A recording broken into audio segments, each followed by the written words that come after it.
Students, उसी class को आगे बढ़ाते हैं। हमारा 2012 का सी-टेट का पेपर चला हुआ था, उसमें ईवीएस पोर्शन चला हुआ था। क्या स्टूडेंट्स? ईवीएस पोर्शन चला हुआ था। तो क्वेश्चन शुरू करते हैं स्टूडेंट्स। दत्त कार्य के संबंध में कौन सा कथन सही है? तो इन चारों कार्यों में से आपको सही बताना है। दत्त कार्य बच्चों को सूचना खोजने, अपने विचारों का निर्माण करने और उन्हें उच्चारित करने का अवसर प्रदान करना। जिस भी टॉपिक में बच्चे को ज़्यादा से ज़्यादा अवसर दिए जाते हैं अपनी बात कहने के, अपने बात उच्चारित करने के, किसी काम को करने के, तो अवसर प्रदान करना आपका एक पॉजिटिव पॉइंट होता है। दत्त कार्य बच्चों को सूचना खोजने, अपने विचारों का निर्माण करने और उच्चारित करने का सबसे बेस्ट तरीका है। Students, A is right answer of this question. Next है, पर्यावरण अध्ययन की कक्षा में सरल प्रयोग और निर्देशन किए जा सकते हैं। पर्यावरण अध्ययन की कक्षा में सरल प्रयोग और निर्देशन किए जा सकते हैं। कैसे? बच्चों को स्वयं सीखने के योग्य बनाने और अवलोकन कौशलों को पैना करने के लिए। बच्चों को स्वयं सीखने के योग्य बनाने और अवलोकन कौशल को पैना करने के लिए ऐसा किया जा सकता है। नेक्स्ट है, दुर्गा एक गांव में रहती हैं और लकड़ी या गोबर के उपले का ईंधन इस्तेमाल करते हुए चूल्हे पर खाना पकाती हैं।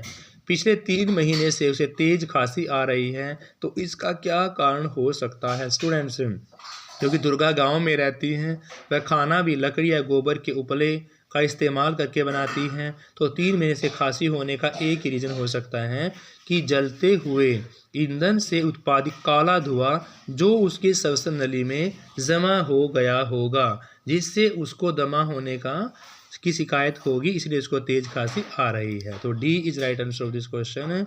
जलते हुए ईंधन से उत्पादित काला धुआं जो उसकी सांस नली में जमा हो गया होगा। नेक्स्ट है, दोपहर के भोजन अवकाश के बाद पर्यावरण अध्ययन पढ़ाते समय आप यह पाते हैं कि बच्चे पाठ में रुचि नहीं ले रहे, तो आप क्या करोगे? तो स्टूडेंट्स, यहाँ पर आप पाठ को रोचक बनाने के लिए बहुआयामी बुद्धि पर आधारित दृश्य श्रव्य सामग्रियों का प्रयोग अवश्य करेंगे। यानी पाठ को रोचक बनाने के लिए आप बहुआयामी बुद्धि पर आधारित दृश्य श्रव्य सामग्री का प्रयोग अवश्य करोगे। नेक्स्ट है, विद्यालय राजस्थान के लिए कक्षा 5th के बच्चों के शैक्षिक भ्रमण की योजना बनाई गई। भ्रमण के दौरान बच्चों से आपसी क्या अपेक्षा रहेगी? तो इसमें रहेगी कि उन्हें ध्यान से अवलोकन करना चाहिए, टिप्पणियों को दर्ज करना चाहिए, बाकी बच्चों तक शिक्षक के साथ अपने अवलोकनों को भी बांटना चाहिए। स्टूडेंट्स, तो सबसे पहले क्या होगा इसके अंदर कि भी उन्हें ध्यान से अवलोकन करना चाहिए, टिप्पणियों को दर्ज करना चाहिए और बाकी बच्चों के साथ भी उनका अवलोकन करना चाहिए। नेक्स्ट क्वेश्चन आपके पास, रीना अपने घर का कूड़ा नीचे दर्शाए गए 2 ढेरियों में अलग अलग इकट्ठा करती हैं। फर्स्ट में केले के छिलके, सब्जियों के छिलके, सूखी पत्तियां और अखबार, और दूसरी वाली में जैम की बोतलें हैं, सॉस की बोतलें हैं, उपयोग की गई टूथपेस्ट हैं, ट्यूब प्लास्टिक के खिलौने हैं। तो वह बच्ची रीना अपघटित होने वाले और अपघटित ना होने वाले अलग अलग पदार्थों को अलग अलग ढेरियों में इकट्ठा कर रही है। पहले वाले में अपघटित होने वाले और दूसरे में अपघटित ना होने वाले। स्टूडेंट्स, नेक्स्ट क्वेश्चन है, किसके नेतृत्व में चिपको आंदोलन को बल मिला? तो स्टूडेंट, सुंदरलाल बहुगुणा जी के नेतृत्व में चिपको आंदोलन को बल मिला। विटामिन ऐसे होते हैं जो क्या करते हैं? विटामिन हीनता जन्य रोगों से बचाव के लिए थोड़ी मात्रा में आवश्यक होते हैं। तो विटामिन ऐसे होते हैं जो हीनता जन्य रोगों से बचाव के लिए थोड़ी मात्रा में आवश्यक है। ग्रामीण क्षेत्रों में गाय के गोबर से झोपड़ी की दीवारों को फर्श को लीपा जाता क्यों? चिकना और साफ बनाने के लिए। देखो स्टूडेंट, चिकना और साफ बनाने के लिए गाय के गोबर से झोपड़ी की दीवारों और फर्श को लीपा जाता है। नेक्स्ट है, किसान दानों को भूसे से अलग करता है। जिस प्रक्रिया में वह काम करता है वो क्या कहलाएगी? तो स्टूडेंट्स, दानों को भूसे से अलग करने की प्रक्रिया का नाम होता है थ्रेसिंग। क्या होता है स्टूडेंट्स? थ्रेसिंग होता है, इसलिए C is right answer of this question. Next है पर्यावरण अध्ययन की पाठ्य पुस्तक में पहेलियाँ शामिल करने का इनमें से कौन सा उद्देश्य नहीं है। तो नहीं में आपका बच्चों के मस्तिष्क को भ्रमित करना और उन्हें इस भ्रम का आनंद उठाने देना नहीं होना चाहिए कि बच्चों के मस्तिष्क को पहले भ्रमित किया जाए फिर उन्हें इस भ्रम का आनंद उठाने का मौका दिया जाए। नेक्स्ट क्वेश्चन है, एक पुरुष जिसका रक्त समूह ओ है और ए रक्त समूह वाली स्त्री से उसकी शादी हो जाती है तो उसके पहले बच्चे का रक्त समूह ओ होने की संभावना कितनी होगी। तो स्टूडेंट्स, एक पुरुष जिसका रक्त समूह ओ है और ए रक्त वाली स्त्री है तो बच्चे का रक्त समूह होने की 50% चांसेस ओ ग्रुप होगा। 50% चांसेस ओ ग्रुप। टूटता तारा उल्का क्या होता है। टूटते तारे के विषय में बताना है। तो स्टूडेंट्स, उल्काब जो पृथ्वी के वायुमंडल में प्रवेश करते ही आग पकड़ लेता है। टूटता तारा उल्का एक ऐसा पिंड होता है जो पृथ्वी के वायुमंडल में प्रवेश करते ही आग पकड़ लेता है। नेक्स्ट आपका क्वथन या उबालना और वाष्पीकरण में क्या अंतर है। स्टूडेंट्स, वाष्पीकरण किसी भी तापमान पर हो सकता है जबकि क्वथन नहीं हो सकता। तो वाष्पीकरण किसी भी टेम्परेचर पर हो सकता है, क्वथन नहीं होगा। नेक्स्ट आपका प्राथमिक स्तर पर आकलन में शामिल होना चाहिए। तो प्राथमिक स्तर पर शिक्षक द्वारा सतत और असचनात्मक तरीके से किए गए अवलोकन को बच्चों और अभिभावकों के साथ बांटना चाहिए। शिक्षक द्वारा सतत और असचनात्मक तरीके से किए गए अवलोकन को बच्चों और अभिभावकों के साथ बांटना चाहिए। स्टूडेंट, नेक्स्ट है, नींबू साधारण पानी में डूब जाता है लेकिन नमकीन पानी में तैरता है। ऐसा क्यों होता है कि नींबू साधारण पानी में डूब जाएगा और नमकीन पानी में तैरेगा। तो नींबू जो होता है नमकीन पानी का घनत्व साधारण पानी के घनत्व से ज़्यादा होता है। नमकीन पानी का जो डेंसिटी होती है वो सिंपल वाटर से ज़्यादा होती है, इसलिए C is right answer. Students, पके हुए चावल रेफ्रिजरेटर में अपेक्षाकृत लंबे समय तक परीक्षित किए जा सकते हैं क्योंकि कम तापमान पर जीवाणु रोगाणु निष्क्रिय हो जाते हैं। इसीलिए पके हुए चावल रेफ्रिजरेटर में लंबे समय तक परीक्षित किए जा सकते हैं। सी इज राइट आंसर। कम ताप पर रोगाणु निष्क्रिय हो जाते तो खराब नहीं होंगे। नेक्स्ट, रक्त की जांच द्वारा किसकी उपस्थिति में मलेरिया की पहचान होती है। तो रक्त की जांच के द्वारा स्टूडेंट्स लाल रक्त कोशिकाओं में मलेरिया परजीवी की पहचान होती है, इसलिए आपका B is right answer of this question. Next है, पर्यावरण अध्ययन की कक्षा में अवधारणाओं को स्पष्ट करने के लिए कविताओं और कहानी कथन का प्रयोग किया जा सकता है। स्थानीय एवं विश्व स्तर पर संसार की प्रकृति को खोजने और कल्पना करने की योग्यता का विकास करने में मदद करता है। स्थानीय और विश्व स्तर पर संसार की प्रकृति को खोजने कल्पना करने की योग्यता का विकास करने में मदद करता है। स्टूडेंट्स, नेक्स्ट आपका इंग्लिश का पोर्शन है। स्टूडेंट्स, तो इंग्लिश का पोर्शन शुरू करते हैं।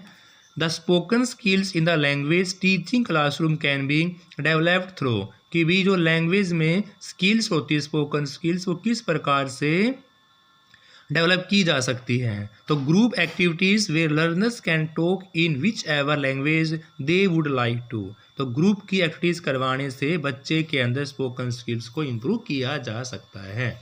नेक्स्ट आपका Lalita, a teacher of your learners, provides them with opportunities to play with clay, water and sand so as to, कि बच्चे को किस प्रकार से एनकरेज किया जा सकता है। Encourage play with no other objects. Lalita एक टीचर्स है यंग लर्नर्स के लिए, वो उनको अपॉर्चुनिटी देती हैं प्ले करने की क्ले, वाटर और सैंड के साथ, तो वो एनकरेज कर रही है उनको नो अदर ऑब्जेक्ट्स के साथ खेलने के लिए। नेक्स्ट है, how will a teacher best teach writing skills to a class, कि बच्चे को राइटिंग स्किल्स किस प्रकार से इम्प्रूव कर सकते हैं, किस प्रकार से एक बेस्ट तरीके से सिखा सकते हैं। By asking students to learn articles and rewrite them, नहीं सॉरी ये नहीं होगा, ये होगा brainstorming ideas and asking students to write in their own words, कि बच्चे को अपने आइडियाज़ खुद अपने वर्डों में ही लिखने चाहिए अपने आइडियाज़ को। तो by brainstorming ideas and asking students to write in their own word. Students, next है Mary a young teachers believes in personalized learning because the she thinks that, क्या सोचती है वह, every learner is unique and needs to be given a chance to develop to the best of their ability, कि हर एक learner अपना में unique होता है और उसको चांस दिया जाना चाहिए अपनी एबिलिटी को प्रूव करने का, इसलिए fourth is right answer of this question students. Next आपका in a diverse classroom learners find it difficult to speak and write good English and often lapse into their mother tongue because, इसमें they lack enough competencies and the structures of the two languages are different, कि बच्चा lack है ये दिखाने के लिए, structure दिखाने के लिए कि दो लैंग्वेज जो होते हैं उनका स्ट्रक्चर अलग अलग होता है। नेक्स्ट क्वेश्चन आपके पास, in child studying in the class third I drank the water it indicates that the child, कि भी ड्रैंक द वाटर की स्टडी जो आपको करवानी है बच्चे के साथ क्लास थर्ड में, तो ये इन चारों में से किस बात का इंडिकेट कर रहा है, has over generalize the rule of making past tense verb showing that learning is taking place, कि बच्चे को पास्ट टेंस के बारे में, स्किल्स के बारे में इम्प्रूव कराना पड़ेगा। नेक्स्ट क्वेश्चन है Leena uses big reading books in her language classes too, कि लीना यूज़ करती हैं बिग रीडिंग बुक्स को क्लास लैंग्वेजेस के अंदर, क्यों यूज़ करती हैं, ensure books carry a lot of information, क्योंकि उसको पता है कि बुक्स के अंदर बहुत सारी नॉलेज होती हैं, इसे लीना अपनी क्लास के अंदर बिग रीडिंग बुक्स को यूज़ करती है लैंग्वेज क्लास के अंदर। Grammar should be told by, grammar बच्चे को किस प्रकार सिखानी चाहिए स्टूडेंट्स, तो ग्रामर सिखाने के लिए गिविंग क्लियर एक्सप्लेनेशन, बच्चे को ग्रामर सिखाने के लिए उसको एक क्लियर एक्सप्लेनेशन देनी चाहिए। नेक्स्ट क्वेश्चन है children who are differently able join a new school's teacher give different reactions which one reflects the concept of inclusive education, इनमें से बेस्ट रिफ्लेक्ट बताना है इंक्लूसिव एजुकेशंस का। I am worried that my class may not accept this children and some of the mischievous children may even harm the poor kites, कि बच्चे inclusive education के अंदर समाहित करना है, अलग अलग नहीं करना, इसलिए आपका D is right answer of this question. Next आपके पास है the right of education to the free and compulsory education act 2009 जो है आपका stipulates that learning should be, कि 2009 का जो आरटीआई एक्ट था, आरटीई, उसके according through activities in a child friendly manner, कि बच्चे को एक्टिविटी की हेल्प से एक फ्रेंडली मैनर से सिखाना चाहिए किसी भी चीज़ को, ये राइट टू एजुकेशन जो आपका 2009 में चलाया गया था वो बताता है, through activities in a child friendly manner is right answer of this question. Teachers can cater to learning styles of all the childrens by, कि टीचर्स जो है लर्निंग स्टाइल्स को कैटर चिल्ड्रंस में कैसे कर सकता है, तो इसलिए advise the children to join drawing dance music and सभी क्लासेस के अंदर, कि बच्चे को एडवाइस दी जाए कि वो ड्राइंग की क्लास में, डांस की क्लास में, म्यूजिक क्लास में पार्टिसिपेट करे ताकि वो बेस्ट तरीके से सीखा जाए। नेक्स्ट आपके पास students as part of class project a teachers plan a salad fruit celebration day, कि बच्चा जो है कि बच्चे के साथ टीचर एक सलाद फ्रूट सेलिब्रेशन डे बनाना चाह रहे हैं, in which all learners needed to participate, सारे बच्चों को उसमें पार्टिसिपेट करना चाहिए। The boys protested as they felt that boys don't cook the teachers should, तो क्या करना चाहिए इसको, respect the sentiments of the boys and allows them not to participate in the class project, कि भी बॉयज़ के सेंटिमेंट्स को भी रिस्पेक्ट करनी चाहिए और उनको ऐसा नहीं कहना चाहिए कि आप ऐसा नहीं कर सकते, सेपरेशंस नहीं करना चाहिए, रिस्पेक्ट करनी चाहिए, इसलिए B is right answer of this question. Next आपका read the two sentences given, the lizard ate the fly ate the lizard, तो इसकी हेल्प से टीचर्स बच्चे को एग्जाम्पल देकर क्या सिखाना चाह रहा है, मैं बताना चाह रहा कि when subject and object change position the meaning of the sentences also change, बच्चा टीचर इस एग्जाम्पल को बच्चे के सामने प्रस्तुत करके यह सिखाना चाहता है कि जब इंग्लिश में ऑब्जेक्ट और सब्जेक्ट को बदल दिया जाता है तो उसका मीनिंग भी क्या हो जाता है, चेंज हो जाता है। Students, Ritu often makes error in subject verb concern. The teachers can help her by. Teacher उसकी हेल्प कैसे कर सकता है, taking up many examples for the entire class and paying special attention to the रितुन, कि वह बहुत सारे एग्जाम्पल्स लेके एंटायर क्लास के अंदर और एक स्पेशल अटेंशन दे सकती है रितु के प्रति। तो इसलिए आपका C is right answer of this question. Next और लास्ट क्वेश्चन आज की क्लास का, Riya is unable to pronounce the words smile and school, her teachers what will we do, कि बच्चा का जो प्रोनाउंसिएशन है वो किस प्रकार की है स्माइल और स्कूल के अंदर, तो उसको कैसे इंप्रूव किया जा सकता है। Make Riya understand the meaning and sound pattern, get the class as a whole listen the these words through audio visual medium, कि बच्चे को समझाया जाए कि इनका मीनिंग क्या होता है और किस प्रकार से इनको साउंड पैटर्न्स में बोला जाता है, और फिर ऑडियो विजुअल मीडियम की हेल्प से बच्चे को इस प्रकार आप सिखा के सुना के समझाया जा सकता है। तो fourth is right answer of this question. तो स्टूडेंट्स, यहाँ तक आपके क्वेश्चन कंप्लीट होते हैं। नेक्स्ट टाइम नेक्स्ट वीडियो के अंदर करेंगे। Thank you, have a nice day, please like share the class.